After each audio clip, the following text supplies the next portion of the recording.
true what they say about the fall and the sudden stop at the end. I'd lain here in the snow while the lurid chain of scenes that had led me here kept playing in my head. A rerun of my own private snuff movie. A memory of my corpse. Alone at my own wake. Thinking in metaphors again. The femme fatale was gone. Only a sour taste remained of the kiss that killed me.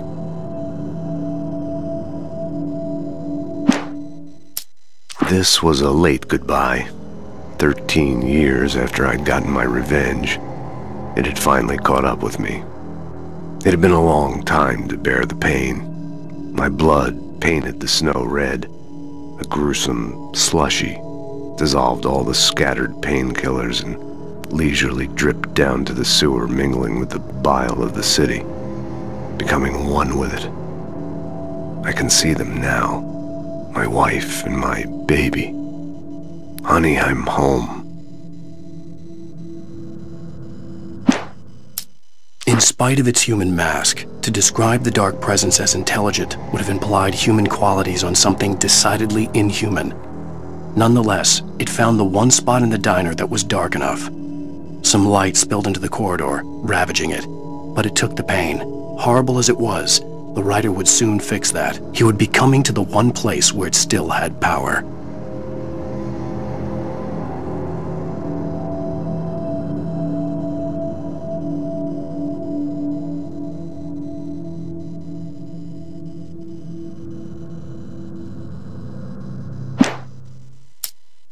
The kidnapper fired his gun one last time, and the shadow vanished into the darkness it had come from.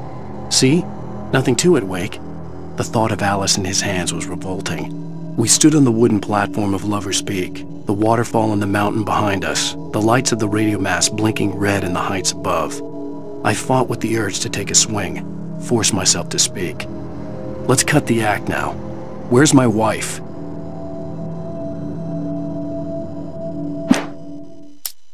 Alice looked through the viewfinder, lining up the shot. Cauldron Lake was breathtaking. Something caught her eye. A figure standing in the shadows behind the cabin, like a thin woman in a black dress. She lowered the camera and looked again. No one there. Just a collection of bushes that looked vaguely human-shaped. She shook her head and laughed.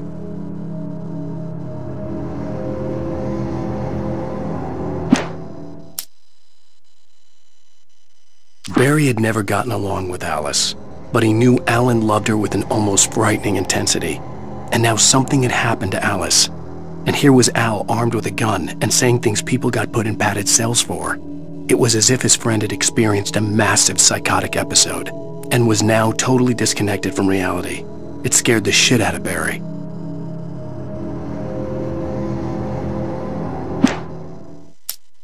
The air in the visitor center was heavy with an awful smell, as if some rotten drowned thing had crawled up from its grave. Rusty kept coughing blood. My eyes were drawn to the twisted shape of his broken leg. The attack had been vicious. Max whined in his cage. Rusty's eyes were wild with fear and terror. He gasped. "Mr. Wake, it happened just the way it was on that page."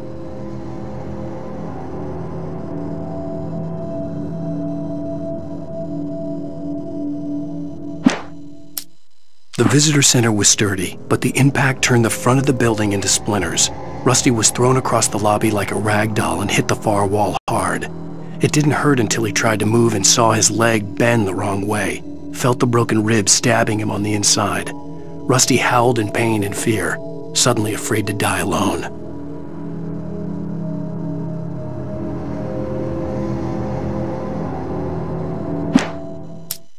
At the last instant, I changed direction and threw myself down.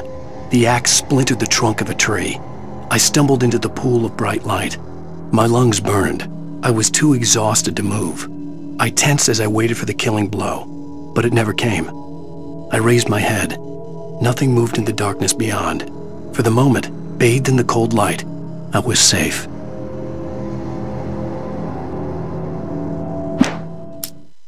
In that last instant of consciousness, Rusty thought about Rose. He was older than she was. Rose was barely out of her teens, but she made him feel young and forget what a train wreck his long-dead marriage had been. He still wore the ring.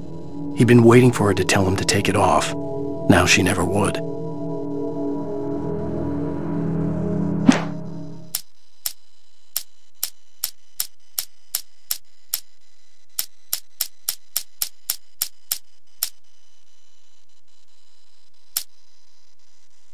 I turned the corner, afraid of what the flashlight's beam might reveal.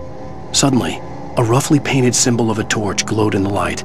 Behind it, hidden by a rock, sat a battered metal trunk. It was here for a reason, packed with supplies, batteries, flares, ammo, things you need to make it through the darkness of the night. Something left behind by someone who knew what I knew, and more.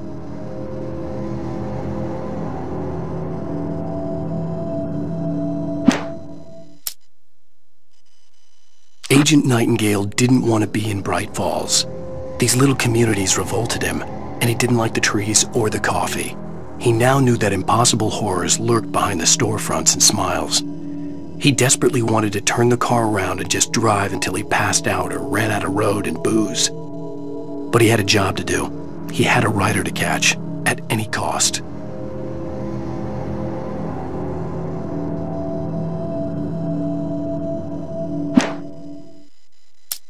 On more than one occasion, Alice had tried to explain to me how it felt to be afraid of the dark.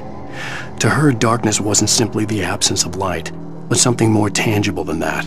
It was something you could touch and feel. Worse than that, it was something with a mind of its own, something malicious and malign. For her, things changed when they were wrapped in darkness. They turned into something else, something foreign, and nothing was safe or innocent anymore. I'd never really understood what she meant, until now. The night had been one desperate situation after another. I was exhausted, and my body felt as though it had been chewed up and spat out.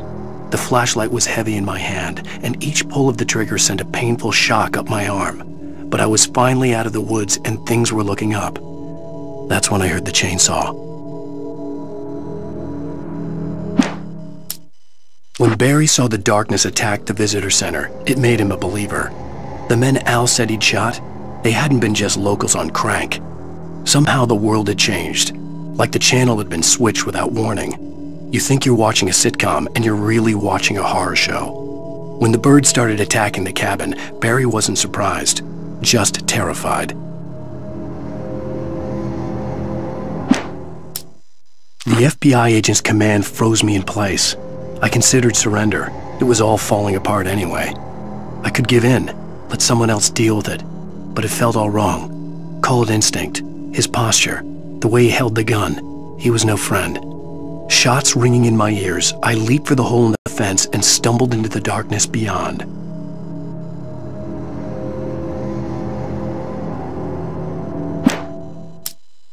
The dark presence had touched the girl to lure the rider into a trap.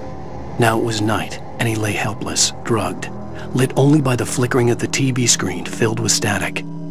Shadows coalesced in the room as the dark presence leaned close to the rider, ready to touch him again. Back to work, boy.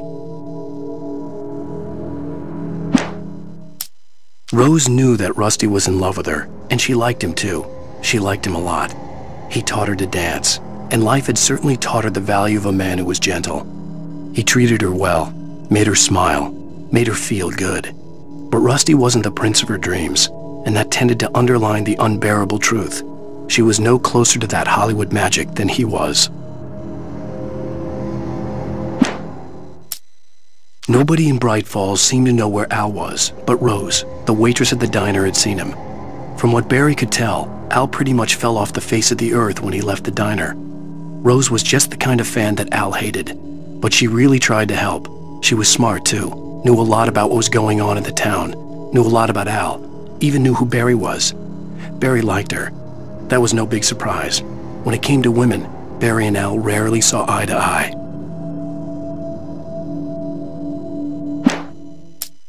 Sarah didn't care about the legal threats Wake's agent had made. She let Wake go without argument, because there was something about him she couldn't quite put her finger on, something that reminded her of her father. She didn't think Wake would hurt his wife. Then she thought about the way he waded into Hartman, that hair-trigger rage flaring up without warning.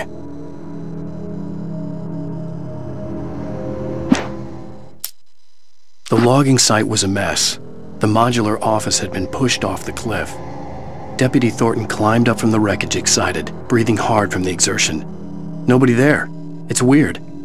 Don't you think that's weird? Bored, Mulligan let out a mighty snort. Hell, it's always weird, Thornton. Just a question of sorting out what kind of weird it is this time around.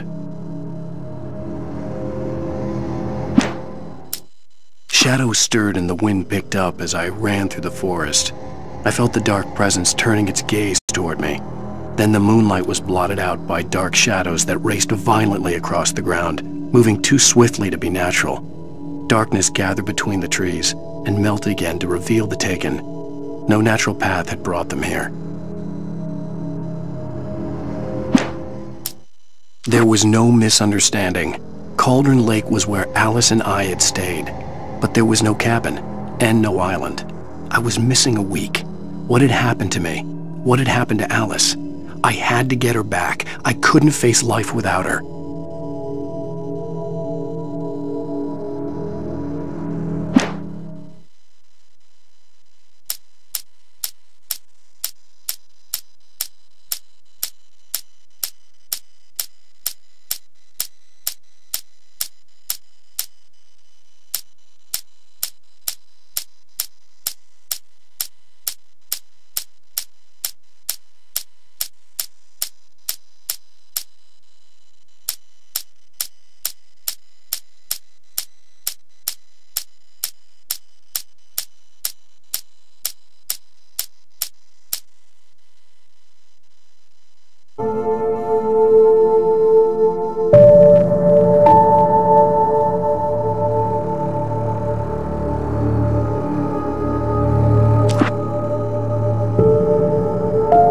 Previously on Alan Wake. I came to Bright Falls with my wife, Alice. Thank you for coming here with me. I thought maybe you could write here. I don't want to hear it! God damn it, Alice! Now, she's missing. Alice? Alice? I woke up behind the wheel of a crashed car. I'm missing a week. I was attacked by shadowy men straight from a nightmare.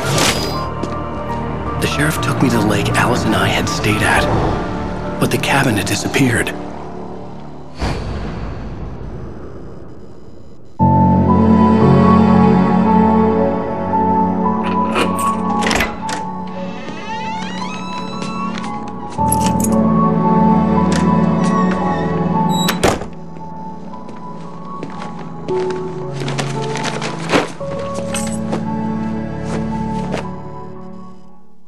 Honey, I'm home. Back here, sweetie. How was it? Worst weather I've ever seen. We have two of these New York flashback scenes in the game, and actually we almost cut them out. And I'm very glad that we were able to keep them in, because they are very important to the story that we're telling here. These are the days when the Wakes were actually happy. And we spent so much of the game in danger and in darkness, running around with guns blazing. And also, when we see Wake and Alice together, most of the time they're arguing, or at least, not being very happy. But these are the days when they were both very, very happy together, and these are the days they long for. In the second flashback sequence, towards the end of the game, you can see the cracks there. They aren't really doing very well anymore. But right now, this one, it was good.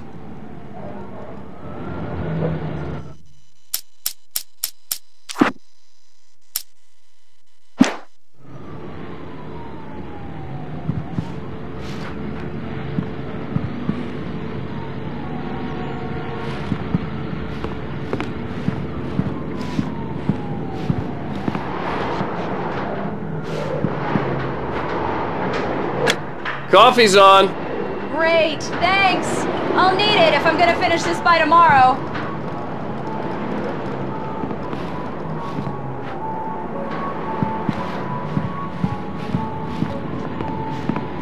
Oh, hey, I just finished those cover mock-ups. They're on your desk. Tell me what you think. No kidding. I didn't think you'd get them done this quickly. On occasion, I can perform all sorts of miracles, my dear. Oh, really? Well, you seemed to think so last night.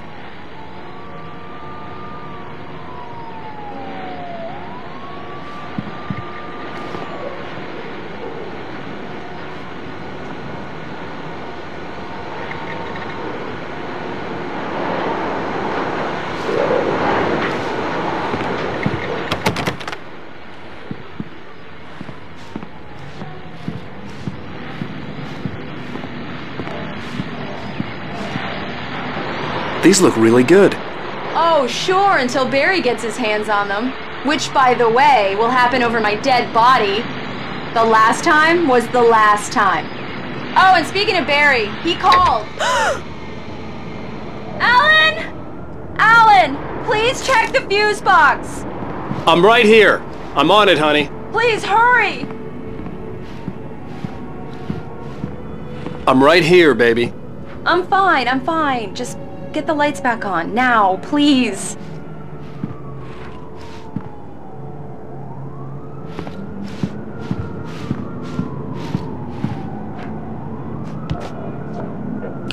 Honey, it's a power outage. I've got the flashlight.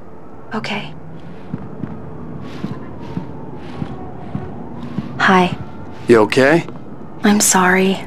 It just really spooked me. Don't worry. We'll just break out the candles. I know it's stupid, but it's just... especially when I'm not prepared for it, you know? It gets to me. I love you. Tell me a story, writer. Okay. I used to have these nightmares when I was a kid. The dark really spooked me, too. When it got really bad, my mom gave me this old light switch. She called it the clicker. The clicker, huh? Yeah. If I ever got scared of the dark, I could just flip the switch and a magic light would scare the monsters away. Oh, sure. Here it is. Alan. Maybe it'll help you, too. Yeah, nice story, writer boy. You made that up right now, didn't you? No. Seriously. I love you, even if you are a liar. Thanks for this.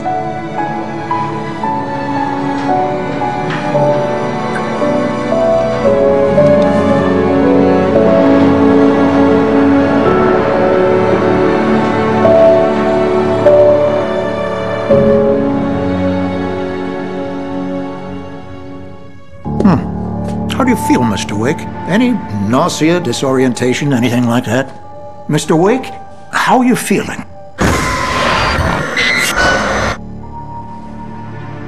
I'm okay. My head's fine.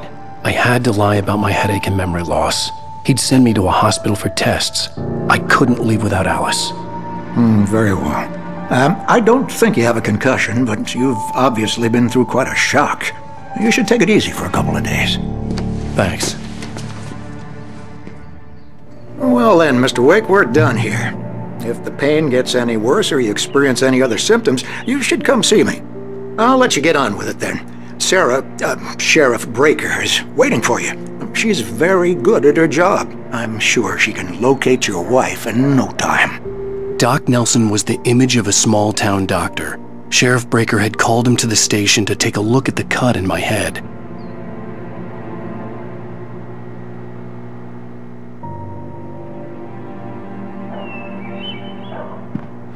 I'm sorry you had to cut your morning fishing short for this, Doc. Oh, she's a beauty, ain't she? Not the biggest I ever caught, if you can believe that coming from an old fisherman like me, but she's right up there. Now, she's a largemouth bass, which is what you're after if you prefer a lure. Now, if you want either trout or salmon, on the other hand, then it's fly fishing for you. You a fishing man, Mr. Wake? Oh, doesn't really matter, I suppose. But it can be very relaxing out there. You can't get me off the water this time of year. Closest thing to heaven. I'll take your word for it, Doc.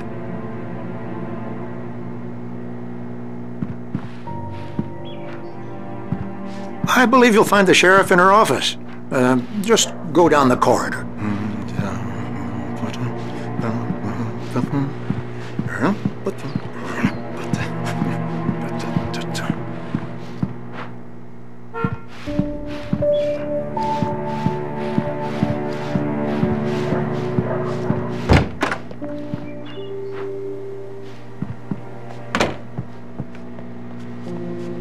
Thank you for testing the lights, Miss Weaver. Everything seems to be fine. I don't have the luxury of being complacent, Deputy Grant. The bulbs will need changing, so we can't change them in the dark. I'll be sure to take care of it, Miss Weaver. Have a nice day now. Very good. I'll come back later on to remind you, just in case.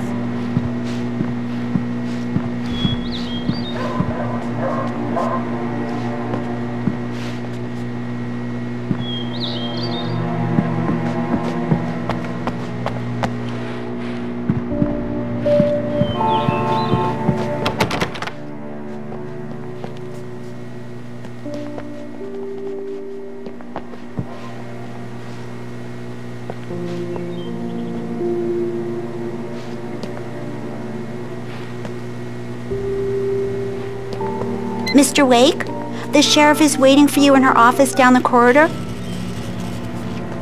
That was Cynthia Weaver. I guess you can call her the town eccentric. She used to be the editor of the local newspaper, but she's focused on, other things these days. She'd fit right in where I come from. As you can see, she's a little obsessed with maintaining the light bulbs of the whole town, refuses to step on shadows, things like that.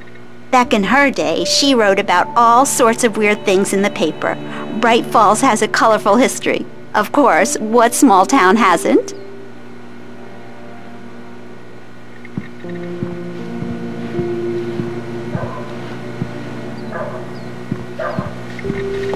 The sheriff wants to see you in her office, Mr. Wake. Alice was missing. I needed help to find her. I wasn't ready to leave. Alice was missing. I needed help to find her. I wasn't ready to leave.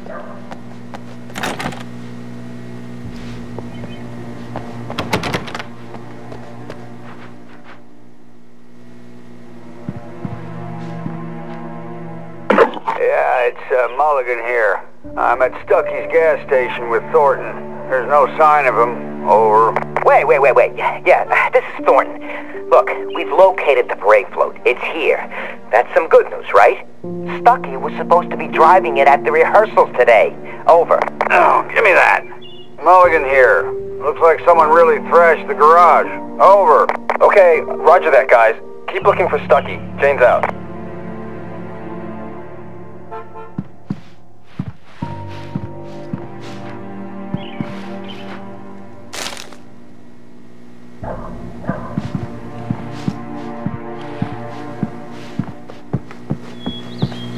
Sheriff Breaker is waiting for you down the corridor in her office.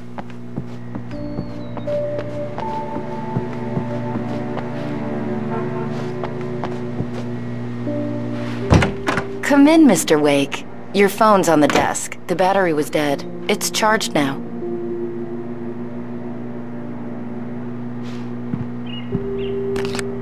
Have you started looking for my wife yet? My men are already on it. Now, can you tell me what happened? I'm not sure. I can't remember. We were arguing.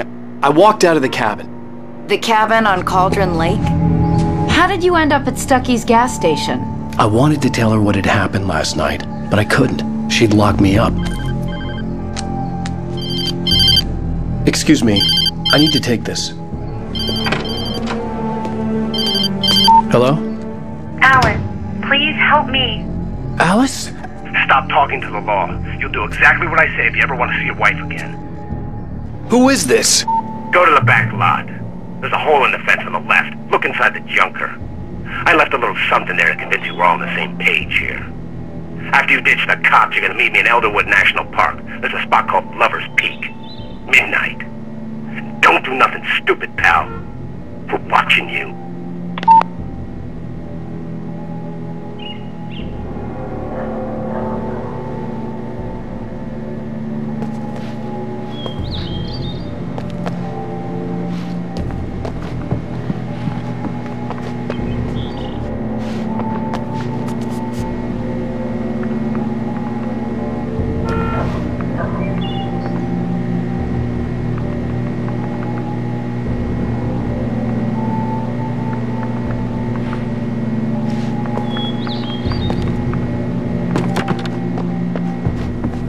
Mr. Wake, can I help you with anything? I need to get some air. The sheriff said I could go out back. Of course, Mr. Wake. You can get there through the cell corridor. Just don't mind Walter in there. He's one of our regulars. I thought he quit drinking for good. Oh, no such luck. He went on a bender and beat Danny pretty badly. He started shouting like that the moment he woke up. You can get to the back lot through that door and down the corridor, Mr. Wake. Thanks.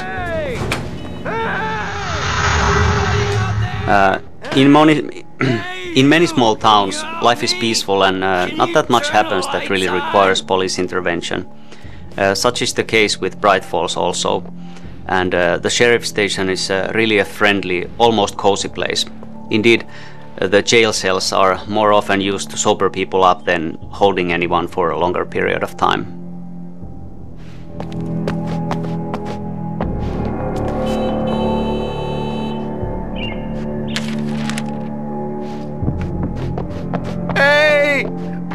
The early morning light hurt my eyes and made my head ache. The man on the phone had said, go through the fence on the left.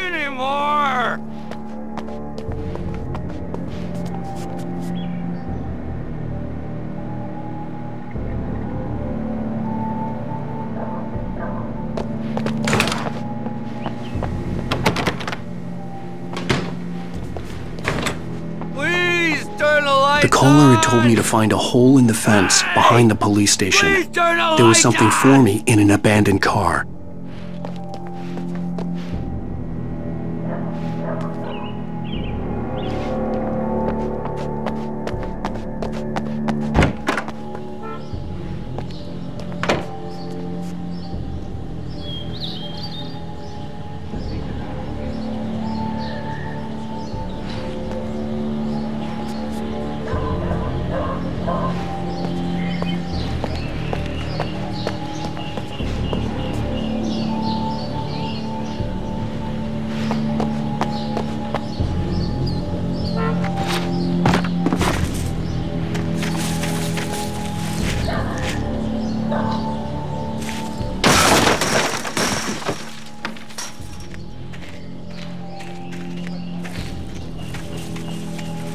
Alice's driver's license had been placed on the front seat. The caller meant business.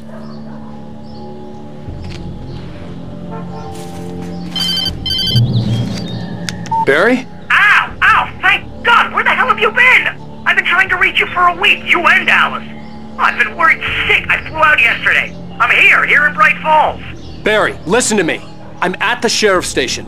Come and get me. I can't talk now. Al, what the hell is going on? I had to get the sheriff to let me go. I needed to get to Elderwood National Park to meet Alice's kidnappers.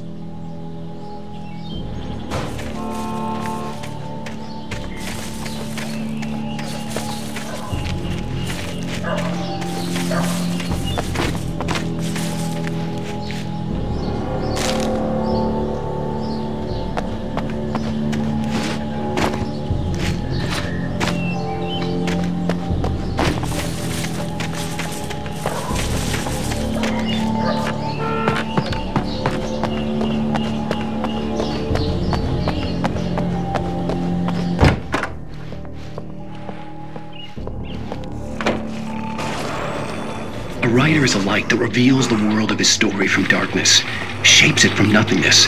The way a sculptor carves a statue from a block of granite. If I stop, the world I'm making dies. Darkness will reclaim it. It's a long, hard journey into the dark. Alice's life is at stake, but I can't think about that, or I'll lose it. The dread lingers at the edge of perception. I'll push on. Anything is possible here. I'll write the story. I'll save her.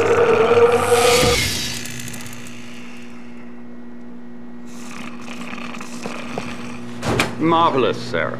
I just wanted to settle all the damage the Anderson brothers might have inadvertently caused on their recent and regrettable little outing. They are not accountable for their actions, of course. I can assure you that my staff has been reprimanded.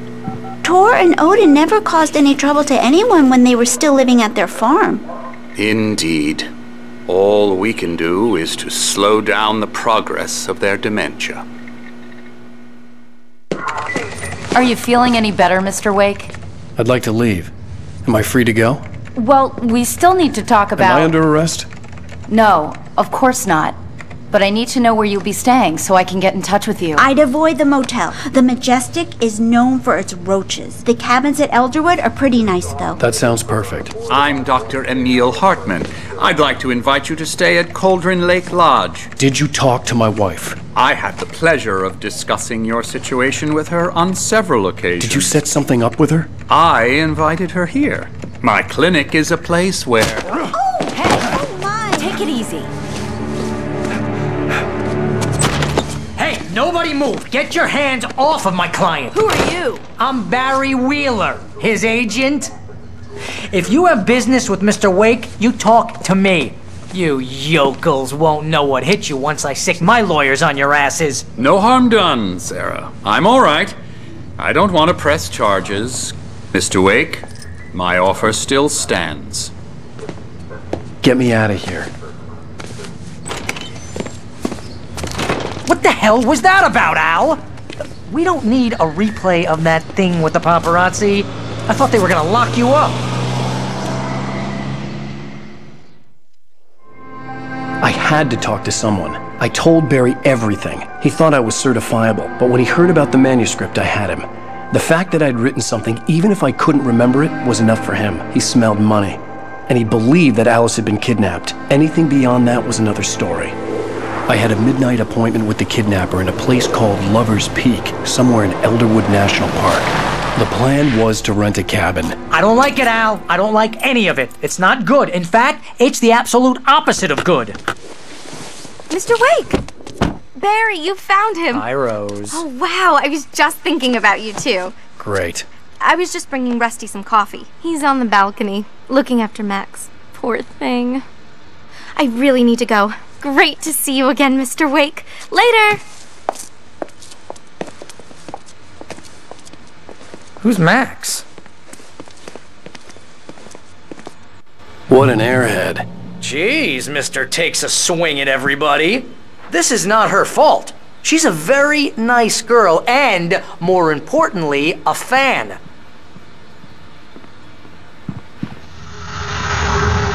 The visitor center is the hub of Elderwood National Park area.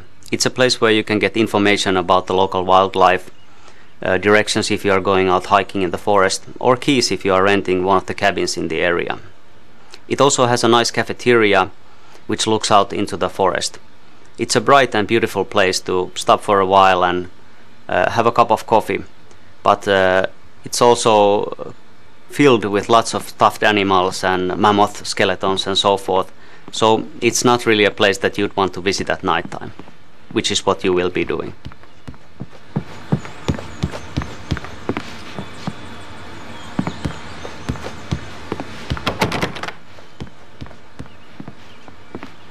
Seriously, Al, what you were saying in the car? Just listen to yourself. What, you shot a guy and his body just disappeared? When was the last time you slept? What, are you high? Have you been drinking? No! Look, Barry, I'm missing a week, and someone's got Alice, and everything's just... Do you understand what it sounds like when you say stuff like that? Don't get me wrong, it's a good story, could be a bestseller. But when you start confusing fiction with reality, you're buying yourself a ticket to the funny farm. All right, wait here.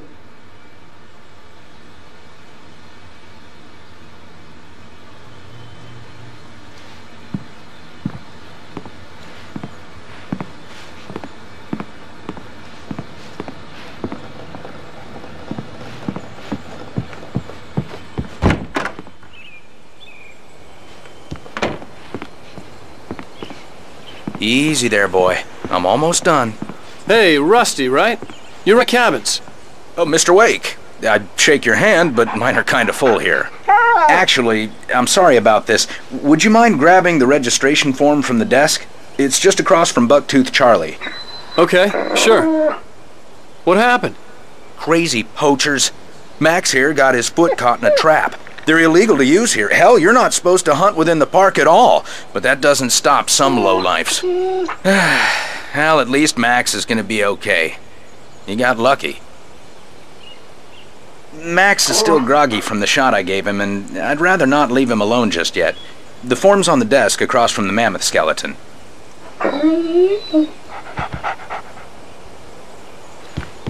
Okay, boy. We're almost done here. Seriously, Al, you can't just go and meet a kidnapper. Those situations always end up in disaster. You gotta talk to the cops. She's my wife, and it's my call. Can we talk about this later? No. This whole thing... Listen, you hit your head. I mean, geez, Al, come on. You gotta understand how crazy all this sounds.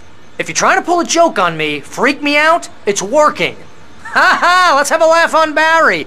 Well, you had me going there real funny, Al. You can quit it now.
think this is the form you wanted.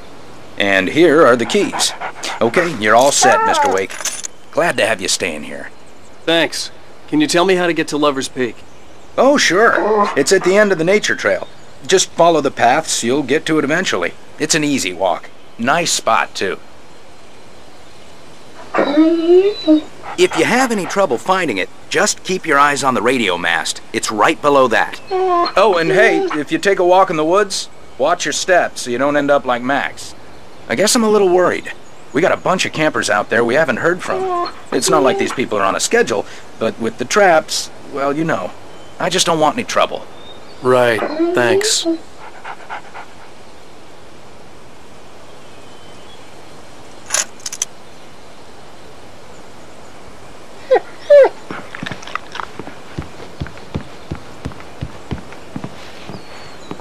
Look, Al, you're asking me to believe that you shot a dude who went poof into thin air, a guy who was bulletproof until you pointed a flashlight at him. You hear that from people who end up spending time in padded rooms, strapped to their beds, wearing white shirts with too long tangled up sleeves, and eating a healthy diet of pills. Al, you make cruel jokes about people who believe that kind of stuff. You're the skeptic. You gave me an hour-long lecture on homeopathy last month. What was it? If there's no proof, it's pure bullshit. Period. Guess the laugh's on me then. Al, come on! I mean, okay, maybe something weird happened to you, okay? Well, thanks for the heartfelt vote of confidence. All I'm saying is you gotta throw me a bone here, bestseller. What would you think if it was me? There's no way you should be going out at midnight with a gun. No one asked you to come here, Barry. Either work with me on this or go straight back to New York. Your choice.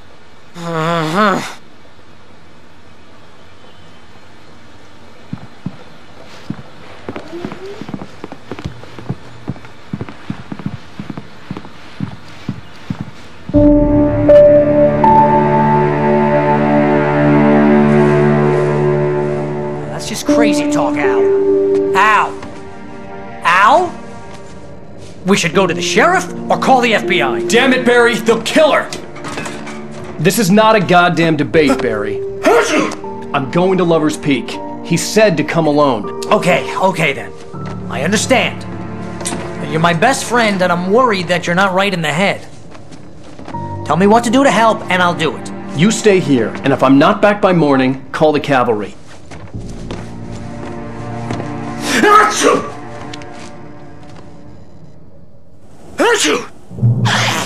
Just be careful with the natives, Al. These yokels are dangerous. Everybody hates a tourist, or it'll be deliverance all over again. Bless you. Oh, this place is trying to kill me. I'll bet there's mold in here, spores, poison ivy, God knows what. This is so not worth a 15% commission. You want to know where you can shove that flashlight? Lock the door when I leave. Yeah, you go ahead and do what you have to do. I'll be fine. Alone, but fine. In a cabin straight from a horror movie.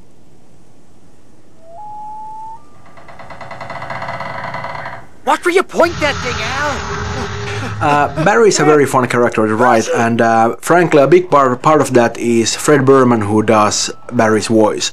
And he's a cool guy because it doesn't matter how stupid the thing I write is, he actually always makes it sound good. He would just always find the right tone for Barry and sort of make him human even though he's saying something completely idiotic. Barry's a clown, of course, and you know, you could call him a greedy little weasel and you wouldn't be far off from the truth. But at the same time, he's a loyal friend and he's smarter than he lets on. And, you know, he's got the flaming eye of Mordor, so, you know, that goes a long way.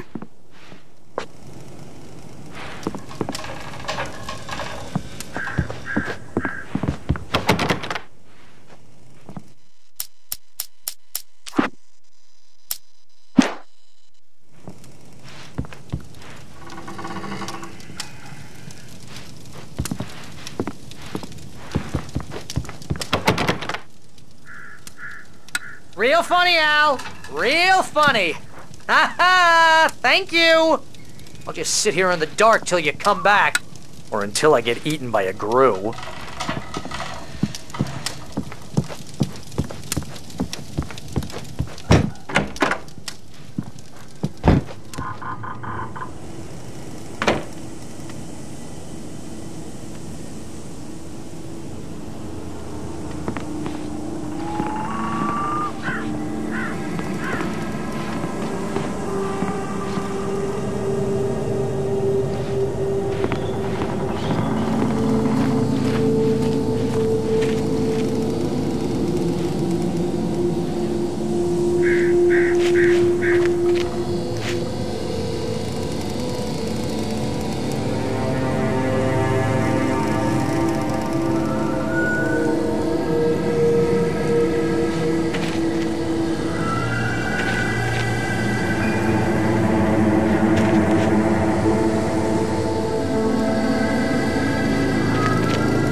I'll wait here, Al. I'll hold down the fort. I'll be with you in spirit every step of the way, Al. Locking the door now.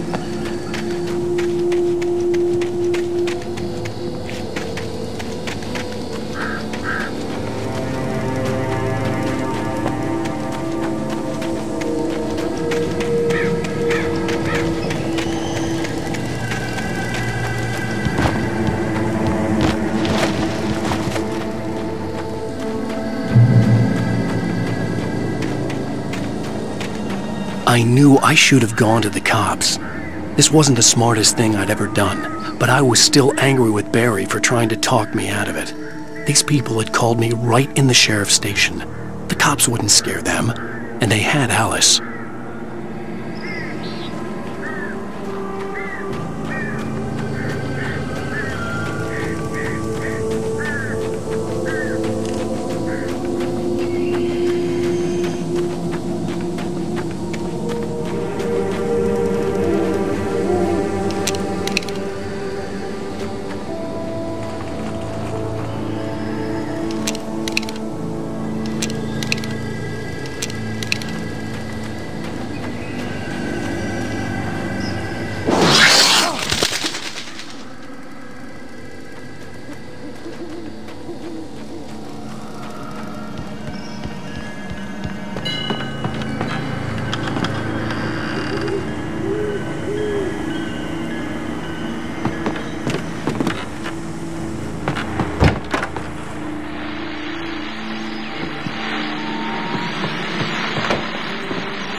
Welcome back to the show, folks. As promised, our very own Dr. Nelson has just parked his rear end in the studio. Doc, what's your Deerfest plan like?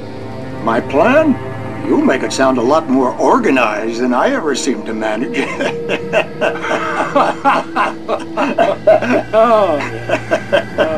No plan, really, just taking the atmosphere.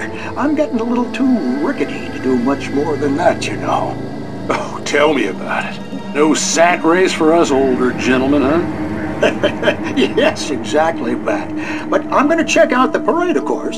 And I'll be one of the pie contest judges, too. Well, that takes a different kind of constitution. Oh, yeah, it's my kind of exercise.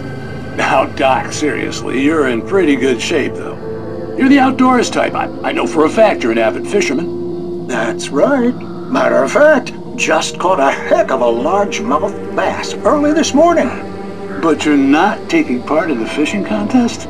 No, not this year. See, Pat, I'm just not that competitive anymore. Now I just like to take my time and enjoy the peace of it. It's no fun if I need to worry about what I'm catching, you know?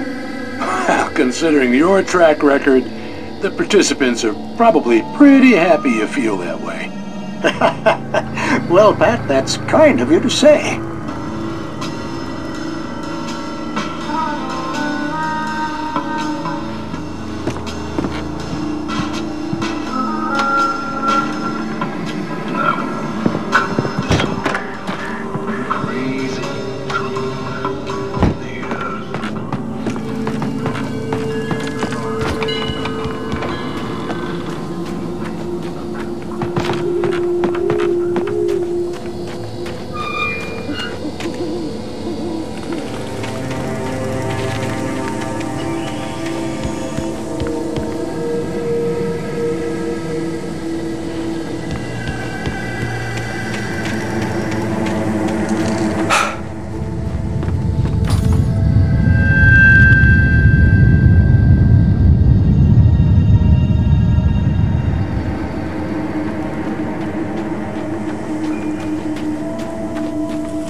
Crime and punishment. The cancer and cure of civilization. But some crimes are impossible to punish, especially in Night Springs. Tonight's episode, The Man in the Mirror.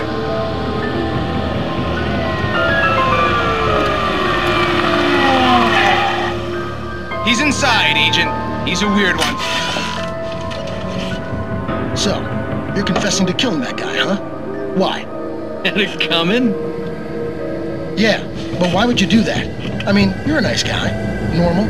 Took a kid to a soccer game. So how come at the game, you pick a guy and, quoting from the arresting officer's report here, assault the victim's head area repeatedly with the weapon of choice being a pair of bare fists? Wow, that sentence really flows, huh? Maybe you're not the literary type. Okay, so you mess him up. But why? Who was that guy? We couldn't ID him. Why would a guy like you do him like that? I didn't like his face? Well, you must have hated it, because you really went to town there. I mean, there's no way to tell what he looked like. No ID on him either. That must be difficult. But then we ran the fingerprints. Got a match. Your prints. Identical. Huh, how about that? Your son said you were wearing a white shirt when you took him to the game. But the white shirt is on the dead guy. It's plenty red now. You won't get away with this. Do you really think that's in any way relevant to me?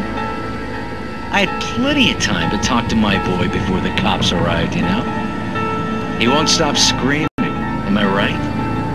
You think he's ever gonna be okay? I left my mark, believe me. You bastard. What? You gonna shoot me? What's the point? I'm going to prison. You got me. I don't understand any of this. And you never will. Don't see you again, Agent. Maybe in the mirror.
vision left me weak.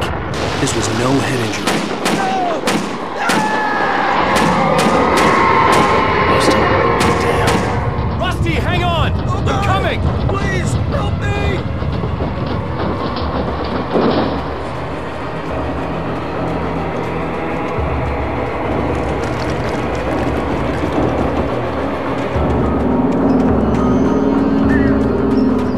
Anybody? Help me! Help! Help me! Can you hear me? Anyone? Please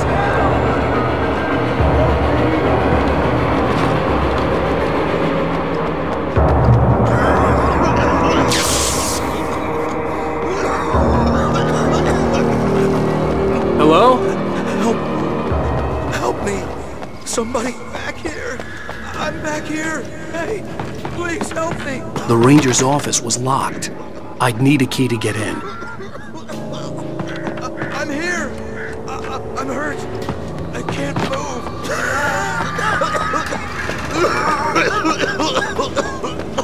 Please help me! Hello? Mr. Wake? Oh, hell. It happened just the way it was on that page. I found. Came true. It knew. So dark. It'll come back for me. You must... The lights. In the office. I have the key. Okay, Rusty. Hang on. I'll be right back. Whatever did this couldn't be far. Rusty had found a page from the manuscript. It would help me understand what had happened.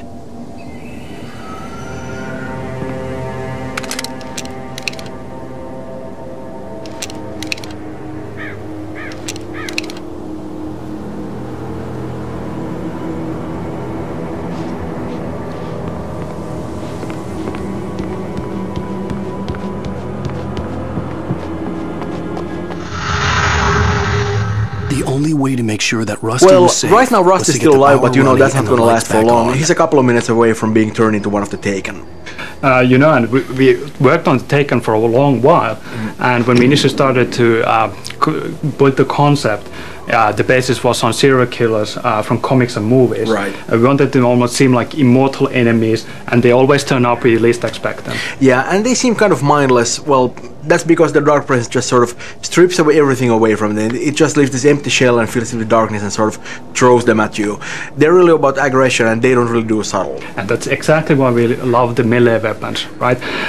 And we actually considered giving them firearms at one point, but when we tried that, I think it took away something from the unique feel of combat. That because we kind of want them to come at you. Yeah, they need to be aggressive, right? And I think the melee weapons also represent something old and mythical, what the dark presence is, unlike the light, which is modern and technical. Yeah, and of course you probably noticed that they keep on babbling all the time. Well, you have, but no, I'm talking to a player here. That was actually kind of an experiment, because we just wrote some of that stuff on a whim for Stucky in the beginning, and when we got the lines back from the actor, it was creepy as hell. So we, of course, decided that we gotta have more of this stuff, and we just wrote more of it in. Yeah, exactly. It was excellent.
Too late.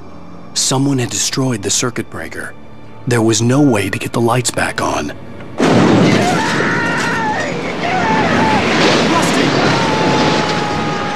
Rusty!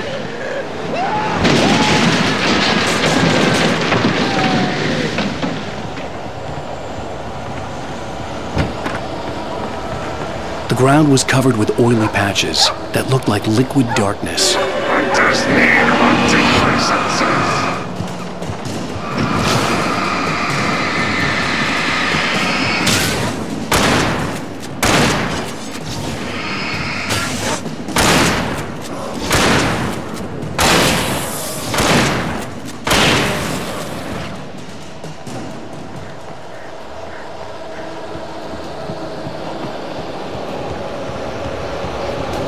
Something had torn a mammoth-sized hole in the wall.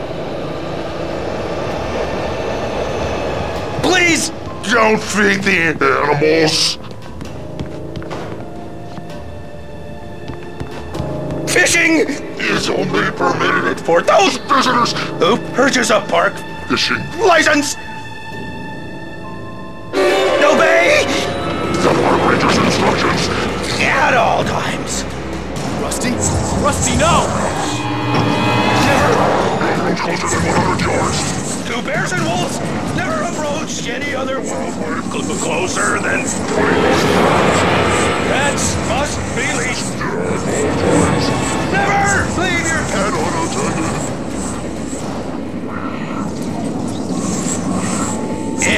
is against the law to remove any metrologic sort of historical artifacts from the park.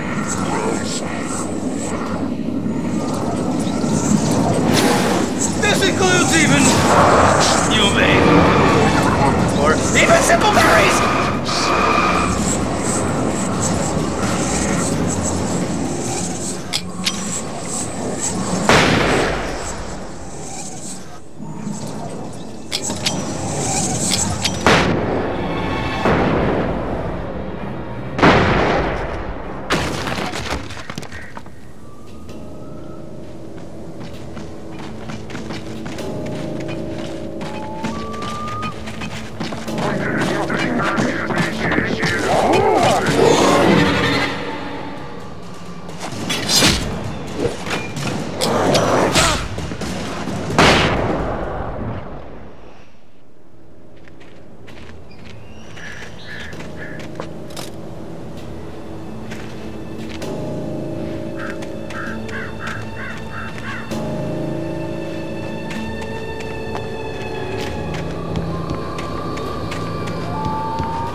The Elderwood National Park sits in the middle of the dark and majestic Elderwood forest. What the hell was that? It's a place that features bare sun-bathed mountainsides and tall redwood forests and temperate rainforests and marshlands. Despite some hiking trails and friendly signs, it's nevertheless a wild place, like nature is, and you shouldn't venture out too far into it after dusk. I mean it. This place is inspired by the many beautiful nature preservation parks that are a staple of Pacific Northwest. And as we do like to throw the player out into the forest a lot at night time, this location really is in the essence of our gameplay.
Lover's Peak was at the far end of the nature trail.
we gotta get moving. More of them coming.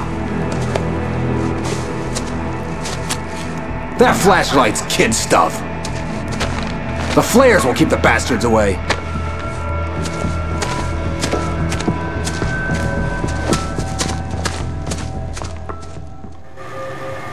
You can see them too? Hell, of course I see them. Come on, we gotta move. Why? Because that's the way the story goes. Yeah, but... Let's move! I lost my gun back there. Oh, I've got a gun. Just keep that light steady on him. It took a moment, but then I recognized him. He'd been on the ferry when I first arrived here with Alice. He knew my name. We were headed in the direction of Lover's Peak. There was no way this was a coincidence. He was the kidnapper. Come on, Wake! You better keep up. You set him up, and I'll knock him down, Wake.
I love this scene. This is where we show the handheld flare for the first time. It's a really effective defensive weapon. It pushes the closest enemies away, drains their shields, and actually makes them retreat. It's really useful when many enemies are attacking you at the same time and you're really in trouble. We also have a twist in the gameplay here. We actually take away your gun, and you need to rely on a mod to be able to survive. You need to use the flashlight to keep the enemies away and stay close to mod.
Lover's Peak.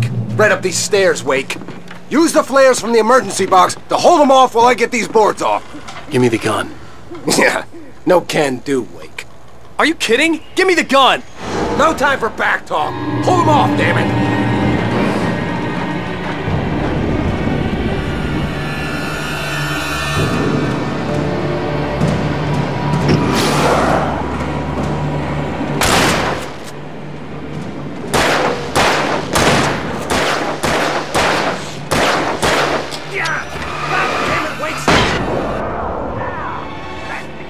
With a goddamn axe in my skull, you idiot!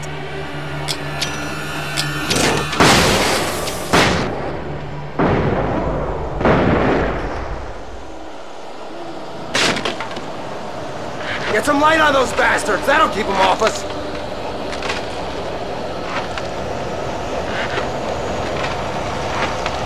Just a little longer, I almost got it! Okay, it's open. Move it or lose it.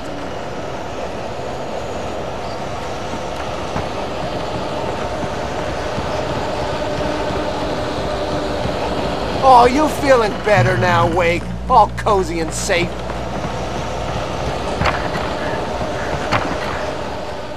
Better get ready. They'll be on us soon.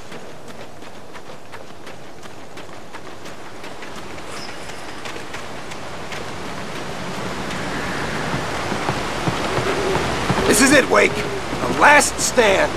There's more flares here. Get ready. We fight them as long as they keep coming. Give me the goddamn gun! They're coming!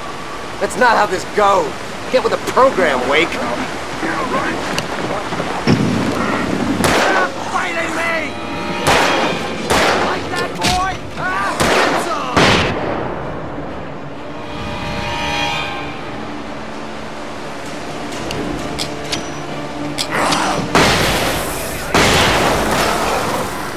Piece of cake, Wake.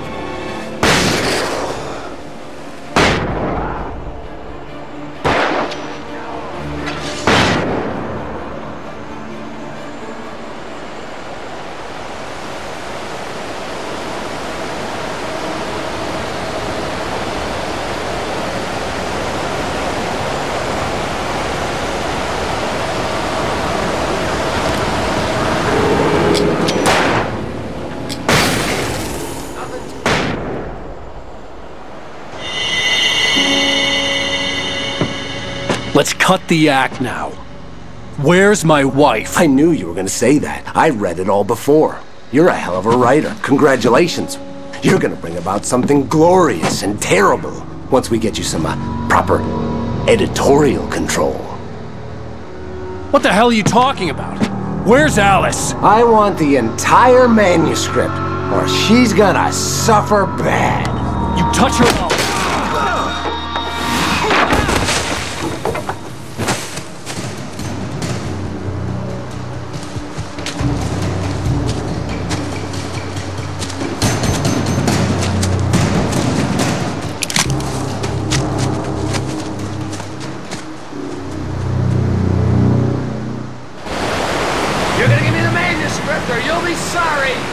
No! Come back here! I swear I'll kill you if you hurt Alice! Do you hear me? Come back here! He had Alice, and he wanted the manuscript because he thought it held some magical power. But I had no manuscript to give him. I had to get back to Barry and figure out my next move.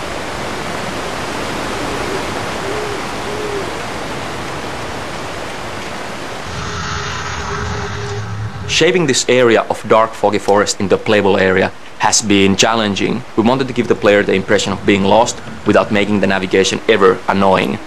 Also, we noticed that the journey has been quite long through the national park and many players wanted to pick up the pace this far. This basically meant that we did have to close off some of the branches we originally thought would be great to explore here.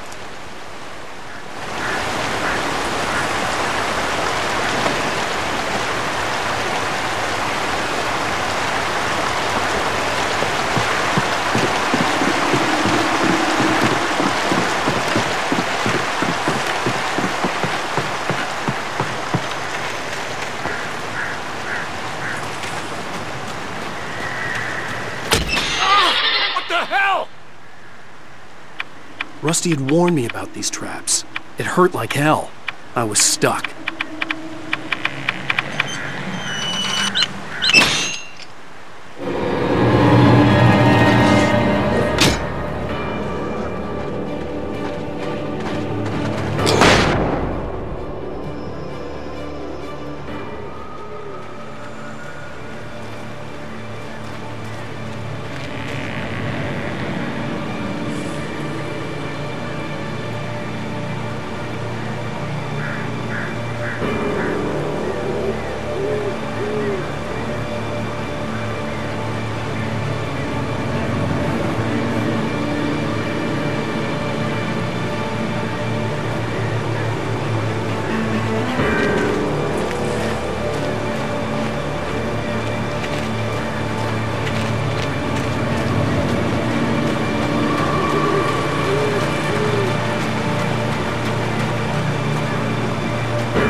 I had heard the plane fall. It made no sense. It was clear that it had just fallen here, but it was very old and obviously hadn't flown in decades. Looking at it sent a shiver down my spine.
covered with birds. They've got old Hitchcock on me.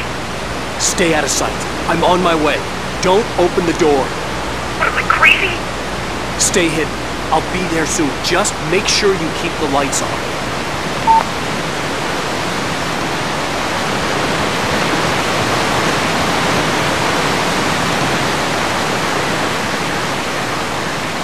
I still had to reach Barry at the cabin, but at least I was out of the woods.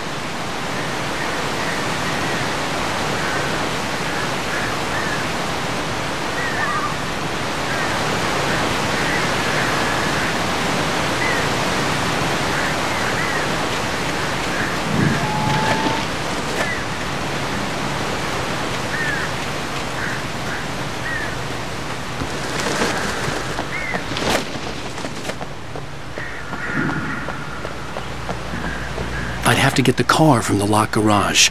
It would get me back to Barry faster, and the headlights were a welcome bonus.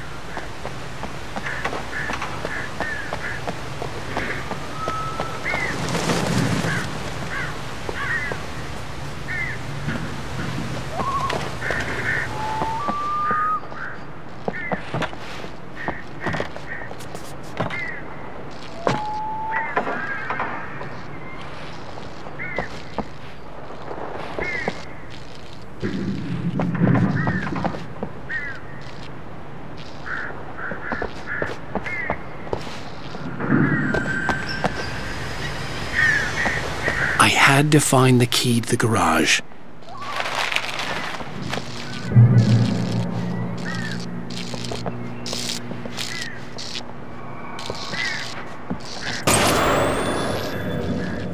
A story is not a machine that does what you tell it.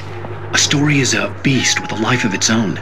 You can create it, shape it, but as the story grows, it starts wanting things of its own. Change one thing and you set off a chain reaction of events that spreads through the whole thing. The characters have to be true to themselves. The events need to follow a logic that fits the story. A single flaw and the magic is gone. The story dies. Alice dies.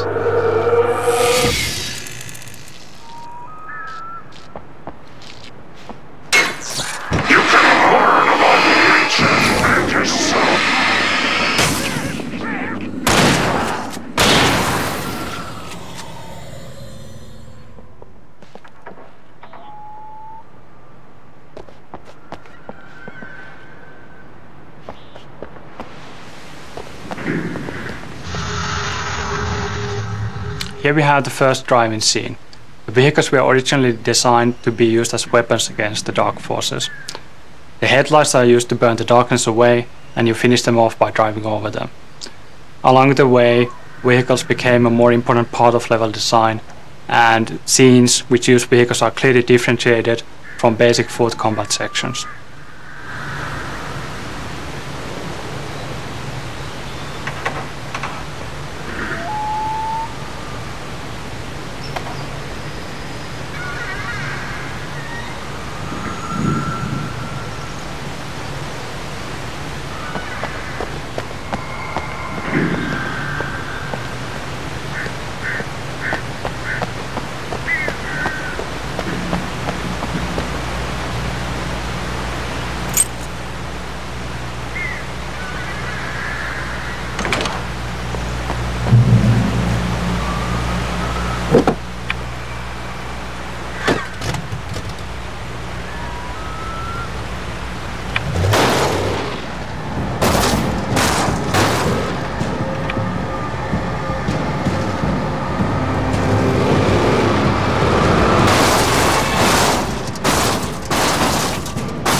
The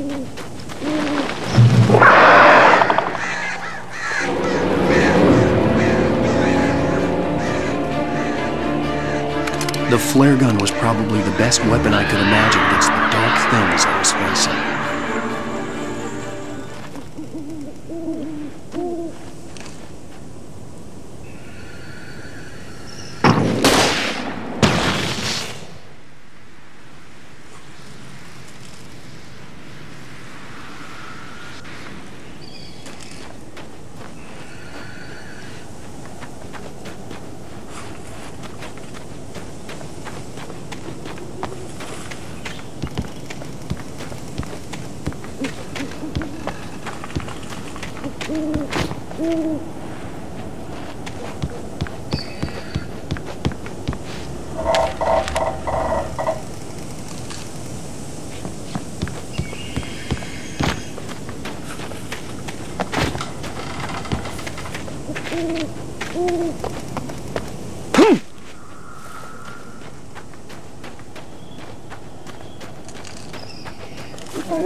It was the kidnapper. You son of a bitch! Where's my wife? Enough horseplay, Wake! You deliver the manuscript, and you can have your woman back. Simple as that. I don't... Listen. I'm gonna need time to finish it. I still need to write the ending. I need... a week. It's not done? I need a week. 2 days! The old Bright Falls coal mine is nearby. You can find it easy, city boy. The main building, there at noon. You bring the manuscript, you'll get your wife. If not, well, get me? Yes, I get you.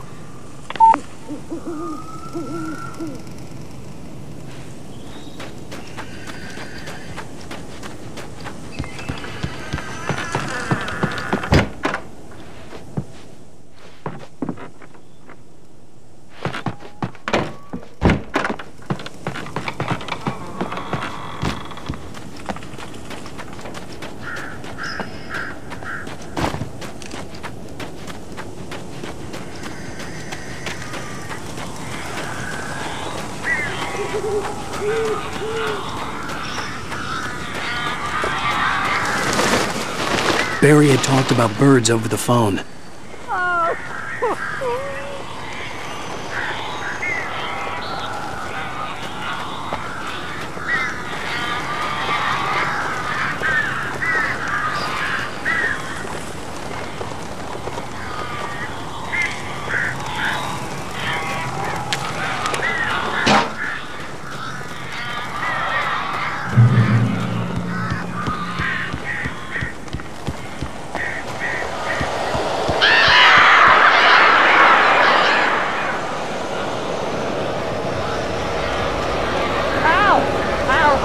So glad you're here. A couple of them got in here before I blocked the chimney.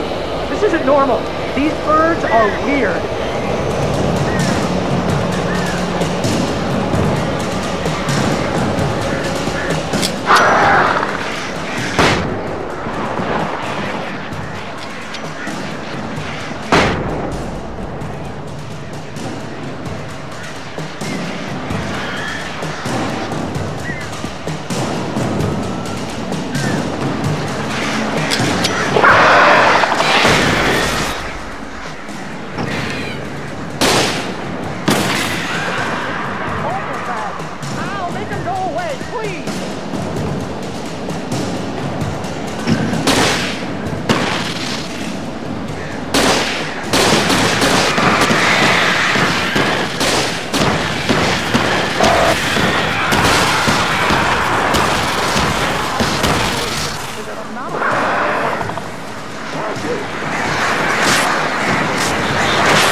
They're gone!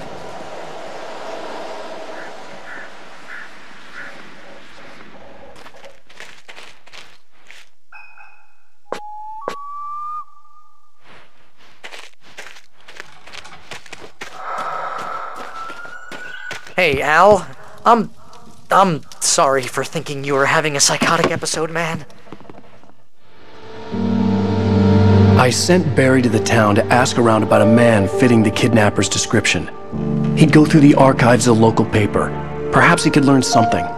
Anything about the island and the cabin that had disappeared. The man wanted a manuscript. I had to try to write him one to get Alice back.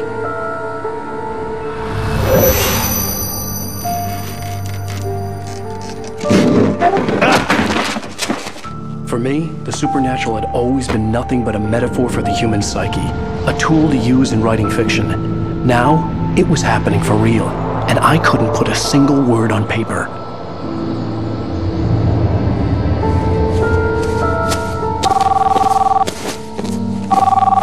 Barry Wheeler speaking. This is Rose. Rose? I found Mr. Wake's pages. Oh, you sweet, brilliant girl. Could you and Mr. Wake come get them? I live in the trailer park outside the town. We'll be there in less than an hour. Bye now. See you soon.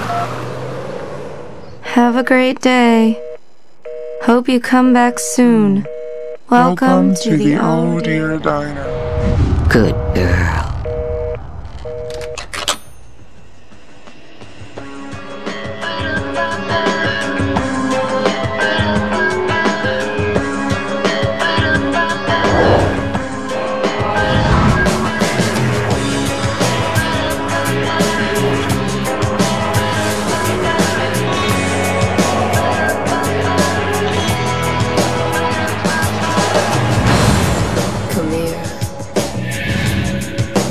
Pretty please, can you tell me where I am? You, won't you say something? I need to get my bearings. I'm lost, and the shadows keep on changing. And I'm haunted by the lies that I've loved and actions I have hated. I'm haunted by the lies that wove the web inside my haunted head.